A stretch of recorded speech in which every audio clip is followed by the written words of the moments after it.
Analysis coming up about Scotland. We're going live to Holyrood. Neil Patterson is there for us in a moment or two. But we can talk now to the UKIP leader, Nigel Farage. And a very good morning to you after a long night for us all, Mr Farage. Now, you're going to say that UKIP has now become officially the third party in the UK?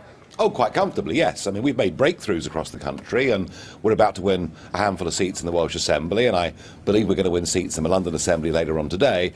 But significantly, of course, and we're rather good at this, we've come second in the English council elections virtually everywhere we've stood. So, you know, the story is UKIP support is still growing. It's growing predominantly at the expense of the Labour Party. We're biting hard into the old Labour vote, and things are going well for us. And I'll also say it for you, came second in the two by-elections as well, didn't you, for Westminster? So we're very good at coming second, yeah. But of course you want to come first, and particularly your view in the referendum. But tell me about why you think you're biting hard into Labour. Is it because of Mr Corbyn? I believe it is, yes. I think that many traditional Labour voters look at Mr Corbyn, look at a Labour Party that's gone way, way, way to the left, a Labour Party that is very metropolitan, and a Labour Party under Mr Corbyn that doesn't look very patriotic and completely refuses to engage with issues like immigration, which is the #1 issue in their lives because of the effect on wages, school places, hospitals and everything else. And frankly, unless the Labour Party were to change course, I think UKIP will go on growing at the expense of Labour. Well, you've called them hard-left Jew haters. I mean, do you think the anti-Semitism was a factor? Well, I haven't called them that, no.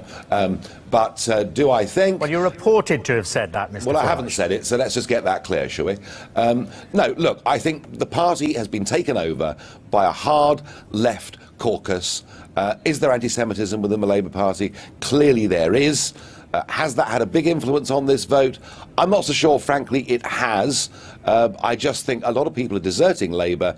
They just don't see it as standing up for Labour values. Tell me about the Welsh results. Still waiting for those, the proportional representation part of that. Some of the lists there still to report. Do you wish Neil Hamilton all the best? Well, I wish him all the best, of course I do. You know, he's back in elected politics after a 20-year break. And I want UKIP in the Assembly to be big voices for Brexit over the course of the next 5 weeks, but to engage constructively in that chamber. You know, under devolved powers, Wales now has the worst healthcare delivery in the whole of the country. And if UKIP can bring some pragmatism and a sensible voice to that, we will. And what do you think this means for the EU referendum campaign? We've talked before, haven't we, Mr Farage, how, well, really some of the levers, particularly the Conservative ones, don't really want to have much to do with you. Are you saying back to them now, look at these results, look at the voters I can bring along?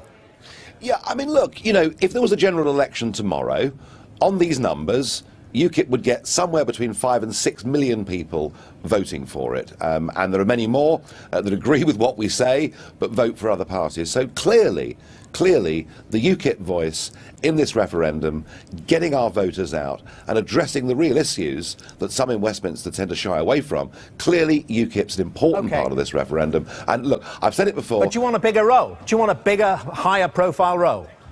Well, I don't really need a higher profile role, but what I want us to do is all to work together. OK, Nigel Farage, thank you very much indeed. Leader of UKIP, of course. Well, we promised... You didn't frankly have the balls to put country before party.